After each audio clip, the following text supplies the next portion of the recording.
Ito guys, like ko na to guys, nakita yung gold. Yung gold pala guys, ito. Yan, meron pala siya sa 1 week time frame. Sa 1 week time frame to guys ha, meron ditong supply and demand. Yan, meron ditong supply and demand sa 1 week time frame. Tapos, itong area na to,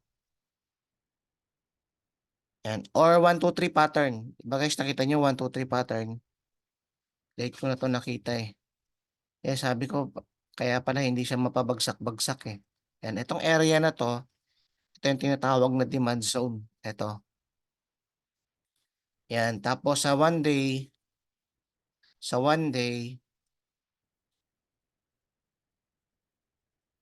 yan, meron ditong strong demand dito banda. Yan. Tapos kung titingnan mo maigi sa 4 hour time frame, ano siya guys, ito yung ano, ito guys, so tingnan nyo to. Yan. Kung titingnan mo maigi sa 4 hour time frame, yan, dito, meron ditong breakout. Yan. Meron ditong breakout galing dito. Yan. Yan, lumipad, di ba? Di ba, mostly, pwede ka naman mag-entry dito guys eh. Ito, pwede ka mag-entry dito sa imbalance. Yan, hanggang dito yung lipad niya. Pero kung dito ka mag-entry sa ano, aantayin mo yung order block. Ito guys, oh, yung demand zone. Aantayin mo siya dito. Yan, tapos merong candlestick pattern na bullish engulfing. Kaya tingnan nyo, ang laki ng ano, ang laki ng nilipad niya. Binalikan lang yung ano, naiwang demand zone. Yung order guys, binalikan lang. Pero okay lang na late ko na to nakita guys eh.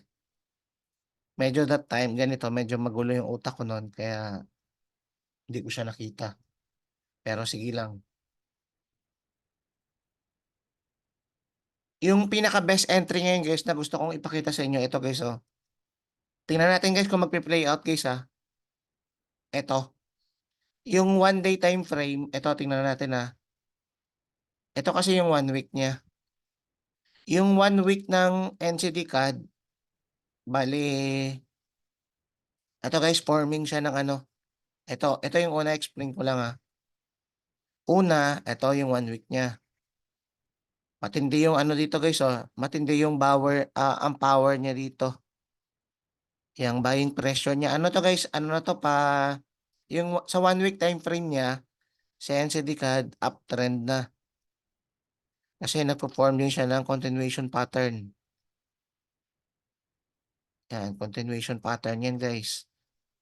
Tapos ito yung, yan, continuation pattern siya guys ha. Okay. Tapos ngayon, nandito siya ngayon sa mitigation block eh. Ac- Actually, nasa loob tayo ng mitigation block ngayon. Mitigation block ng, yan, NCD CAD. Tapos, kung titingnan mo siya maigi, sa one day guys ha, ito yung 1 day guys. Nagpo-form siya ng ano, ng cup and handle. Cup and handle naman, ito yung continuation pattern to the upside. Ito oh. Ang, ang cup and handle, ito yung tsura niya. Ang, ang continuation dyan, parang ganito. Galing dito, may pagano, wait lang. Ito pala dapat. Ito yung tsura ng cup and handle guys oh. Pag ganyan, tapos pag ganyan, sabay pullback, and then lipad. Ganyan yung cup and handle. Ito, papakita ko lang. Ito. Ito guys, basta nakita nyo na yun. Ganyan. Ganyan yung cup and handle. Okay? Parang sa ano, ito. Late ko na nga to nakita eh, sa EuroCAD. Continuation pattern. Maliban kasi dyan, ito kasi guys yung pattern na to, parang ano to eh. Ano to, parang, ito. Saan na ba yung cup and handle? EuroCAD. Ito yung example niya guys oh.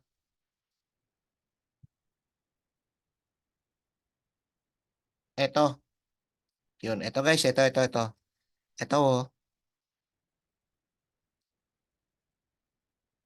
Damn. Diba, nakita niyo yan, cup and handle yan. Ganyan yung itsura niya. Kaya dito sa NCD card, yan. Ito guys, forming pa lang siya guys, forming.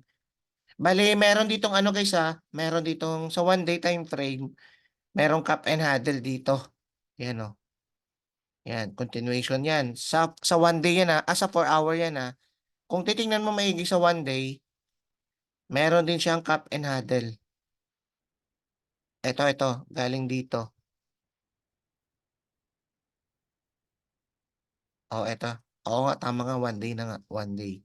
Ito yung 1 day niya. Okay, check na. Ito yung 4 hour pala. Yung 4 hour niya, cup and handle din. Ito, cup and handle din guys, Ayan, tingnan nyo. Nagpo-form yung pag ganyan. Ngayon, paano natin ipapasok yan sa A+ setups? Dinagdagan ko lang guys yung confluence ko na na A+ setups. Okay, paano ko ba papasukan yan? Una, maghahanap ako dito ng demand zone. Ito. Ito kasi guys, ano to supply kasi to guys, ito supply. Tapos dito, demand. Ito yung supply, ito yung demand. Yan. Tapos, dahil nagpo-form siya ng cup and handle, kaya ito guys, pansamantalang ano to. Ito yung pansamantalang pullback. Ito na siya. Nag-pullback na. Ngayon, pumunta siya sa demand zone natin. Kaya pupunta tayo sa 4 hour time frame. Tingnan natin kung ano yung pinaka nangyayari doon. Sa 4 hour time frame, 'di ba nakita niyo yung ano to, demand zone to. Ibig sabihin, good for buy. Ngayon, sa loob nito, yan, magsuzoom in tayo. Ang mangyayari ito, may nakita ako dyan na supply and demand. Ito, tingnan nyo guys sa continuation yan. Yan. Puro ano yan, matindi yung ano dyan guys, yung buying pressure. Kaya sa akin, paano ko ba ito i-approach? Ito, yan. Dito, kukuha tayo ng demand zone. Tapos dito, kukuha tayo ng demand zone. Yan mga demand zone yan guys. Kaya din drawing ko kagabi, kung mangyayari man yun, yun. Parang ano guys, yung parang maging ganito guys, yung approach ko dito, na magbabay ako, ito yung pinasa ko kagabi. Kailangan makita ko yung price, una, o sabihin natin sabihin natin lumipat dito konti, yan, magle-letter M dito. Yan. Tapos, gusto ko siyang makita magkaroon dito ng isa pang swing. Tapos sabay bagsak. Sabay bagsak. Yan. Kasi gusto ko guys magkaroon dito guys ng sa dalawang demand zone kasi to guys. Ito dalawang demand zone. Base sa observation ko sa pag-backtest ko. Kapag may nakita kayong dalawang demand zone, ito guys parang ganito.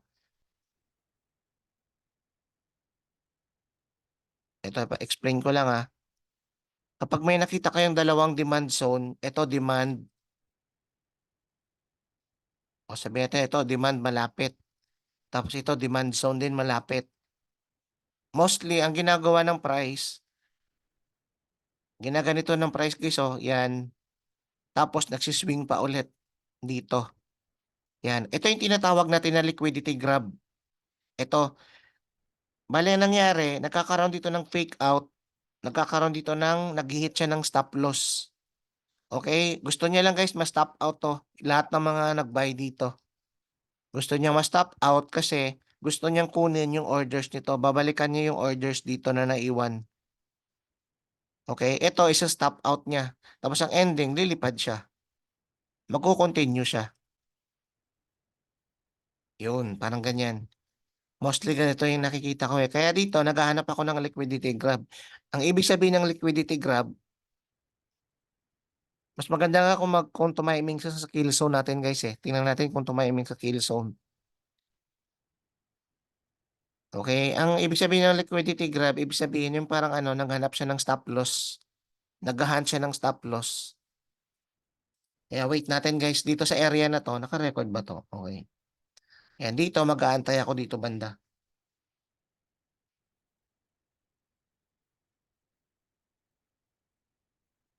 Okay. Basta buy set up tayo dyan. Buy set up ako dyan guys ha.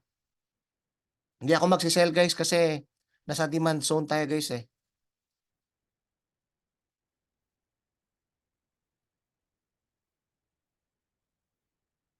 Ang ano kasi guys, ito kasi yon. Yung aral kasi guys sa supply and demand. Yan kasi guys yung magpapatakbo ng price talaga. Supply and demand. Parang ganito oh. Yan. Kunwari magda-drop siya. Tapos ito yung base. Yan. Tapos magra-rally. Lilipad yan guys ha, lilipad yan. Pagkalipad yan ng ganun, 'di ba may breakout dito. Nakita nyo guys ha, may breakout dito. Yung ibang trader kasi guys, ito yung gagawin. Mag-entry dito, tapos yung stop loss dito. Yan.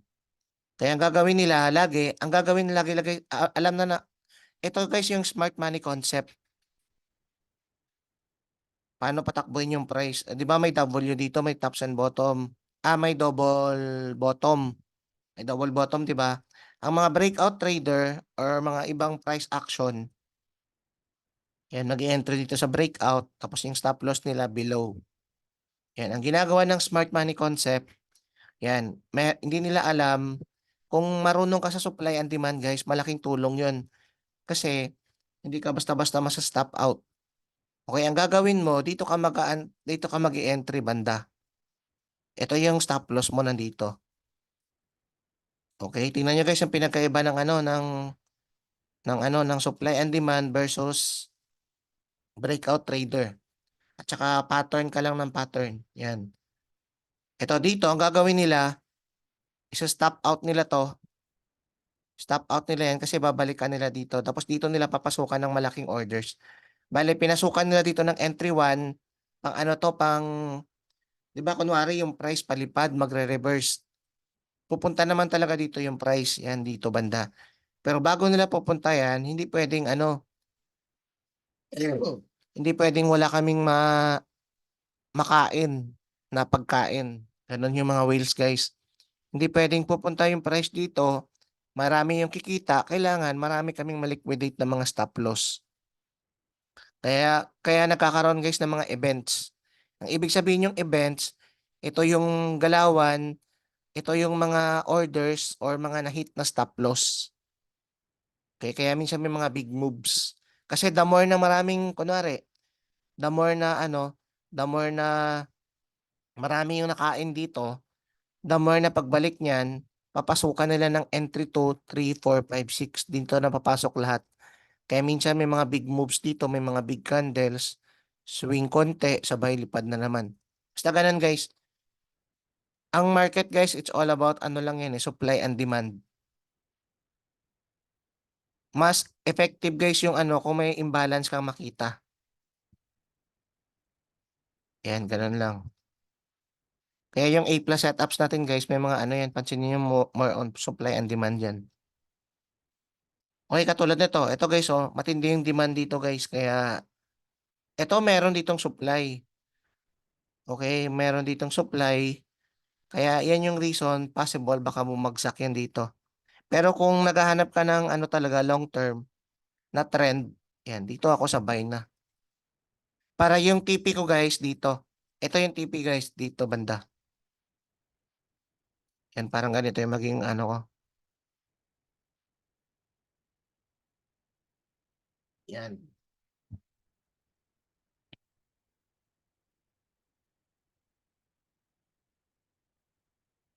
Ito yung GBP AUD. Okay, bahala na siya dyan kung ano mangyayari.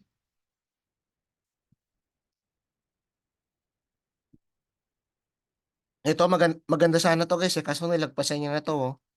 Ito yung pinakagusto ko sa lahat eh. Ito, 1, 2, 3. Pero wait lang, ito, wait lang. Ayusin ko muna yung TA. Ito kasi orders kasi 'to, eh, nilagpasan. Okay, ito another order block or demand zone.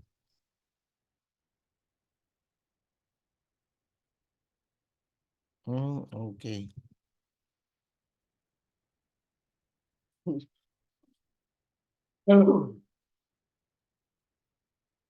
Merong bullish engulfing. Actually dito guys merong bullish engulfing guys, eh, at saka merong volume guys, oh, tingnan niyo merong volume. Pero dito ngayon kasi guys medyo same sila ng galaw nito, eh.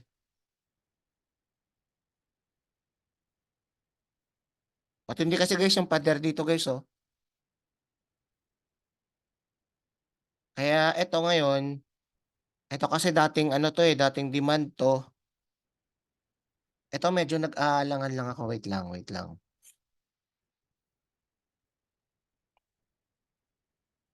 Eto, oh, matindi kasi yung 1, 2, 3 diyan, eh. Ito 1, 2, 3. Oh, 'di ba nakita niyo yung ano, eto nakita niyo 'to na seal zone. 1, 2, 3 siya guys na sell, 'yan. Tapos dito, dating demand zone, ngayon supply na. Kaya dito guys hindi ako magba-buy. Magba-buy lang ako kapag yung price umakyat na sa taas. 'Yan, tapos mag-aantay ako ng pullback dito, yun puwede pa. Mas safe pa guys, usapang price action lang at saka supply and demand. Safe guys kung kunwari gusto mo mag-buy, dito hindi ako magba-buy guys kasi pader 'to guys, oh, pader. Dalawang pader 'yan. Last time buy ako dito, kaso walang confirmation, biglang ininvalid niya yung setup ko kaya yun. Yun ang maganda guys kapag ano, kapag nag-aantay ka ng setup with confirmation. Okay, pero kung ano aggressive trader ka naman bigla kang nag-entry dito tapos na-stop out ka, okay lang. Importante naman dun kung na-manage mo yung risk mo, eh. Kasi yung sa pinapanood ko guys, alam niyo ba yung pinapanood ko yung mga tag 15 years? Panoorin niyo guys sa YouTube guys. Manood kayo dun ng mga ano, ng mga risk reward ratio, mga gano'n. Sa mga professional trader may mga loss sila lagi. Kung ikaw hindi ayaw mong makaranas ng loss, tapos negative sa'yo yung loss, kapag may nakikita kang loss sa isang tao, parang iniisip mo, "Ay hindi siya marunong." May mali sa isip natin, okey? Babaguhin mo yun dapat. Kasi hindi ka magiging professional trader kapag yung pananaw mo is yung loss, kumbaga parang negative sa'yo. Kumbaga part yan ng game. Ang trade guys, eto guys, yung pinasa ko sa inyo na ano, na quotes. Ito, ito guys yung nagpalalim sa akin nung nabasa ko 'to.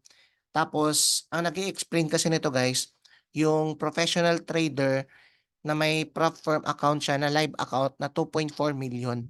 $2.4 million guys, ibig sabihin ang laki ng kapital niya talaga. Professional traders tapos ano siya sa FTMO, consistent, 15 times na sa leadership board, yung top top talaga siya. So yung total amount niya guys, umabot siya ng ano, $2.4 million yung tine-trade niya. Ito yung pinanghahawakan niya na sabi ko dagdag learnings 'to, ah. Eto guys, alam niyo ba yung sikreto niya? Supply and demand. Yan yung tine-trade niya for 11 years, parang gano'n. Supply and demand lang. Yan yung reason kung bakit as in guys pareho kami guys. Nag-e-entry siya 1 day, pero madalas nag-e-entry siya ng 1 day at saka 4 hour. Yung entry niya sa 2 weeks minsan isa lang.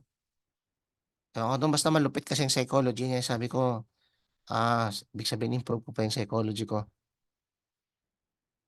Wait lang guys, hanapin ko yung picture, Ito basahin ko, Ang nagsabi nito guys, ito yung legendary na. Legendary na guys sa trading. Usapang trading guys, ito.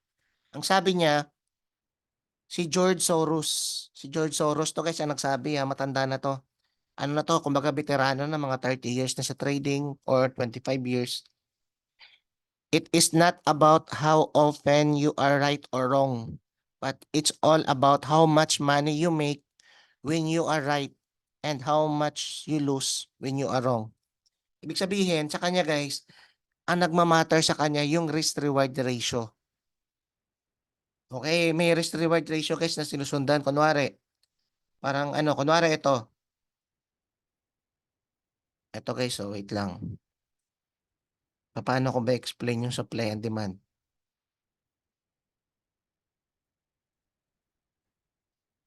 Ito kasi ano to eh. Ito guys, so example guys ha. Ibig sabihin niya guys, mayroong tinatawag ka dapat na rules. Tapos walang cut-cut. Parang katulad nito. Kunwari ito yung TP natin. Tapos kunwari dito magbabay ka. Magbabay ka ganyan. Ito yung ang strategy mo kapag may makita kang kunwari ang strategy mo ano, ito demand zone. Kapag may makita ka diyan bullish engulfing, nag-entry ka. O example dito nag-entry ka. Stop loss mo lagi dito sa baba. Hindi mo na nilalagpasan. Example lang to ha. Kunwari dito. Yan. Tapos ito yung TP mo. Yan. 1:2 lagi. Saan ba yung may engulfing? Wait lang guys ha. Okay. O example mo 1:2 or 1:3. Sabihin natin 1:3.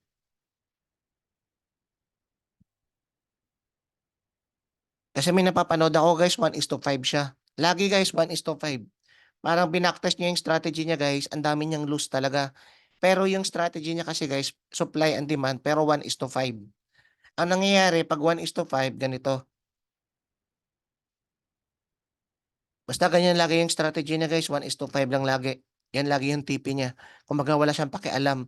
Ano to guys sa professional trader na ang gamit niya supply and demand. Always 1:5. Hindi ko nga siya nakita nag 1:4 eh. Basta grabe siya guys mag ano. Yan. Ang nangyari, night yung stop loss niya. Ang ending, next kagad. Night yung stop loss niya ulit. Next ulit, night yung stop loss niya. Sa ano niya, sa tatlong trades niya, talo siya ng tatlo. Ang ending, isang trade niya ulit, 1:5, nanalo. Siguro nag-play out siguro to mga after 3 days. Kaya ang score niya, 3-1. Ang ending, panalo pa rin siya. Kasi 1:5. Basta ganun. As in, ang dami niyang talo guys. Talo, talo, talo. Basta sunod sa setup niya. Tapos, ang sa susunod, example guys ha, ito, example lang. Talo siya ng 100. Talo siya ng 100 sa stop loss. Tapos pag manalo siya 500 kasi 1:5 eh. Okay? Ang score niya dito 3 lose, 1 win. Kaya ang ending panalo pa rin siya ng $200. Tapos next trade niya talo, talo, panalo na naman. Kaya ang score niya dito 5 lose na, bali 500 na. Okay, ang lose niya dito 500 na kasi nakalimang talo na. Tapos dito nanalo siya, bali another 500 minus 300 o nanalo siya ng ano, nanalo siya ng 500 na guys. Parang ganun. Basta ganun. Ang dami niyang loose talaga. Kaya iniisip ko. Tapos sinabi niya yung ano, yung salitaan ni, yung binasa ko ngayon lang, ni George Soros. Kaya doon ako napaintriga guys sa risk reward ratio. Yan lang. Kaya kung kaya mong malabanan guys, medyo matagal to guys ha.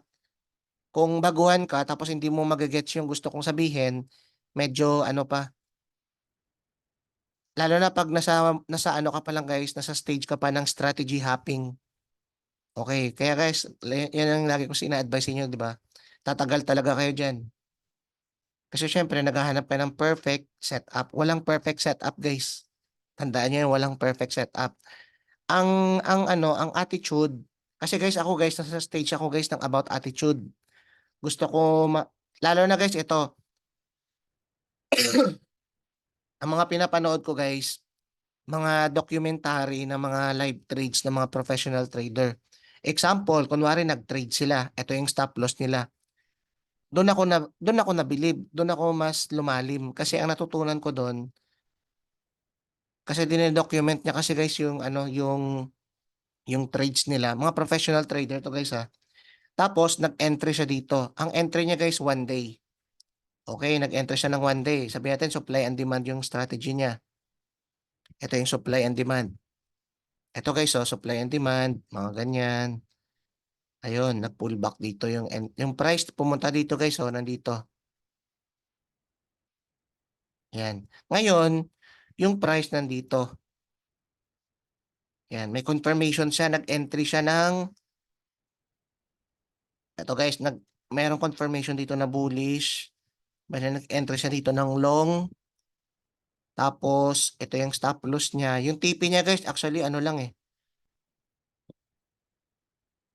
Parang 1:2 lang siya. 1:2. Yung target niya above nito. Okay, may nakita ditong bullish. Ang entry niya guys, entry 1, tsaka entry 2. Basta may entry 2 siya dito guys eh. Yan. Basta dalawa lang guys. Nag-entry 1, entry 2 siya. Hinold niya to guys for ah 4 weeks, 1 month. Hinold niya guys ng 1 month. Kasi 1 day time frame eh. 1 month guys, 1 day time frame. Ito lang. Ang account niya na to is $400,000. $400,000. Ngayon, ang nangyari, ito yung nag-boost ng ano ko eh, alam mo yung tipong ang lalim ng, ang laking tulong sa psychology ko. Ganun pala talaga yung attitude niya, parang ganun. Ang price pumunta dito. Yan. Lumipad ulit. Dinedocument niya guys yung behavior niya sa ganun. Dito, negative ano siya, 6,000. Negative 6,000. Sinasabi niya kung ano yung nararamdaman niya as a professional trader. Dito na side, nung negative 6,000 sabi ko, ano kaya yung attitude ng mga professional trader? Paano kaya sila mag-isip? Dito guys, nakakaramdam siya ng takot kahit papano. Kasi inexplain niya na kahit professional trader ka na, tao ka pa rin. Makakaramdam ka pa rin ng takot. Pero ang tanong doon, gaano mo kakilala yung strategy mo at the same time, dapat walang close talaga. Hindi mo ikakat kung gaano mo siya ipaglalaban. Nangyari, lumipad. Dito, may ano siya, may emotion sa dito na, okay, I feel good, mga ganun-ganun. Kasi medyo nakaka-recover. Ang ending, bumagsak hanggang dito. Yan, negative ano na siya, 11,000. Dito, medyo upset na siya. Sabi ko, professional trader na yun ha. Kasi guys, dito, documentary, kung ano talaga yung mararamdaman mo. Pero dito, stick na siya sa trading plan niya. Walang cut-cut. Kung matalo man siya, okay. Part ng game. Pero ano guys, maganda talaga yung documentary niya. Tapos after 2 weeks, yan, nagkaroon ng recovery. Lagay na to ganito na. Yan. Hanggang sa yun, napasa niya yung platform challenge niya. Actually guys, isang trade lang yun eh. Kaya nakakagulat lang eh. Pero guys, yung ano, sa ibang documentary niya guys, may mga loose siya. May mga loose. Siguro nakakadalawang loose siya. Pero at the end of the day, positive pa rin siya yung thinking niya. Ganun yung ibig kong sabihin. Kaya kung ikaw guys, ngayon, umattend ka sa lesson ko, gusto ko lang sabihin sa iyo yung mga natutunan ko. Sobrang tagal na. Kaya kung may stage kasi guys na strategy hopping talaga. Okay, kung nandun ka pa, edi skip mo muna to or pwedeng makinig ka lang din muna. Darating yung time guys, magkakaroon ka ng strategy hopping dyan. Medyo tatagal ka doon, 100% tatagal ka doon. Lalo na pag nagsa-strategy hopping ka, tapos hindi mo siya binabacktest. Okay? Basta ka lang ano, kunwari, may nakita kang isang mentor magaling kasi nanalo kasi nag-post siya ng ganun. Walang katalo-talo. Wala guys, walang ganun. Siguro baka nagkataon lang hindi niya pinopost yung mga talo niya. Okay, kaya laging may talo yun. Ang gagawin mo, kokopyahin mo yung ganong klaseng strategy for ilang days, ilang week. Pag natalo ng isa, hanap ka na naman ng iba. Guys, matatagalan kayo doon ha. Ngayon, kung nasa stage ka na nagfo-focus ka na sa isang strategy, kasi sawang-sawa ka na, gusto mo na talaga na i-improve yung self mo, eto na yun. Kailangan i-improve mo yung mindset mo, kailangan ma-accept mo talaga yung lose. Kaya yung calculator guys, ano yan guys, napakahalaga nun. Gamit kayo guys ng calculator. Yun ang pinaka-suggest ko. Mag-calculator ka. Walang 100% win rate. Okay, walang 100%. Kung nag-iisip ka na may 100% win rate, hindi para sa iyo yung forex. Uubusin lang yung pera mo doon. It's either hindi ka pa na-humble ni market, kaya medyo, ano ka pa, medyo iba pa yung vibes mo. Pero kapag na-humble ka na ni market, doon ka na pwedeng lumapit sa akin na, "Coach, tama ka coach. Ito ang nangyayari sa akin." Okay, kasi guys, yung tono kasi guys, yung mga sinusundan ko mga trader, iba guys eh, iba yung tono nila guys sa pananalita. Alam mo yung tipong nakaranas sila ng matinding depression. Tapos yung tipong na-humble na sila ng market, ay wala. Yung ano, yung parang galing sila sa dating hype, tapos napatunayan nila sa self nila na wala talaga makakatalo kay market kapag ganun. Kundi yung ano, yung pag-accept lang talaga kapag may loss talaga. Yan. Ano lang guys, stick lang kayo sa plan. Kailangan kilala nyo yung edge nyo. Ako guys, yung edge ko, supply and demand, yun yung A plus setups natin. Okay, pansinin nyo yung mga sinasabi ko. Ito, tingnan nyo. O to, ito kasi guys, meron ditong supply. Meron ditong demand. A plus setups yan, 1, 2, 3. Tapos may letter M pa. Kaso walang confirmation, kaya hindi ako nag-entry. Ibig sabihin, nag-stick lang ako sa plan ko. Okay, ang confirmation ko dito, change of character sa 1 hour time frame. Kung 4 hour man mag-entry ako, candlestick pattern. Walang candlestick pattern, walang 1 hour change of character, kaya wala akong entry. Yun lang, sinusundan ko lang yung plan ko. Tapos guys, pag ma-hit yung stop loss nyo, huwag kayong ma-turn off. Kung nato-turn off kayo, every time na-hit yung stop loss nyo, tapos iba yung tingin nyo kagad sa isang tao, wala yun, walang ganun yun. Diyan kayo tatagal. Okay, kasi once na hindi na kayo makinig sa nagtuturo sa inyo ng kung ano talaga yung tama, kayo na bahala. Kayo din yung kayo din yung magsa-struggle pagdating ng panahon. 100% yun, guys.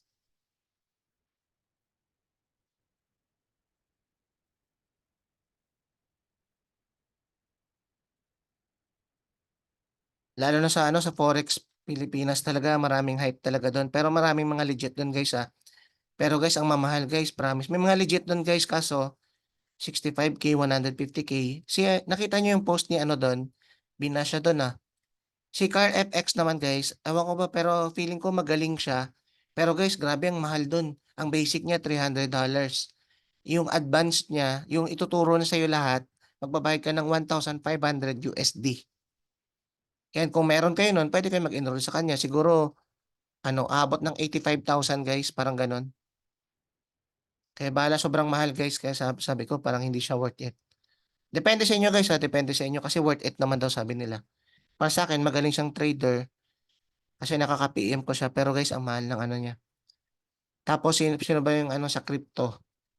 Basta may nag-post doon guys na parang siguro first time siguro makaranas ng bull run sa BTC. Parang ganun. Basta every time magsasalita siya parang predicted niya lahat. Parang siya yung pinakamagaling. Parang Nostradamus. Ang ending, yung single niya pala 60K per person. Tuturuan kanya mag-trade for 1 year. 60K kung meron kayo nun, pwede naman kayo dyan. Pero guys, sayang yung pera. Mag-stick na lang kayo sa strategy natin. Tinuturo ko na sa inyo lahat kung paano gumalaw yung market. Improve mo na lang guys. I-backtest nyo siya. I-backtest mo yung A plus setups natin. Improve mo yung personality mo. Yung paniniwala mo. Tapos improve mo yung psychology mo sa stop loss. Okay. Ito guys, so tingnan nyo ito guys. Ito guys, supply and ito guys, tingnan nyo lang ha. Ito legit to. Dating supply, etong dating demand. Ito guys dating demand. Nakita nyo yan, di ba? Solid na solid. May letter M yan.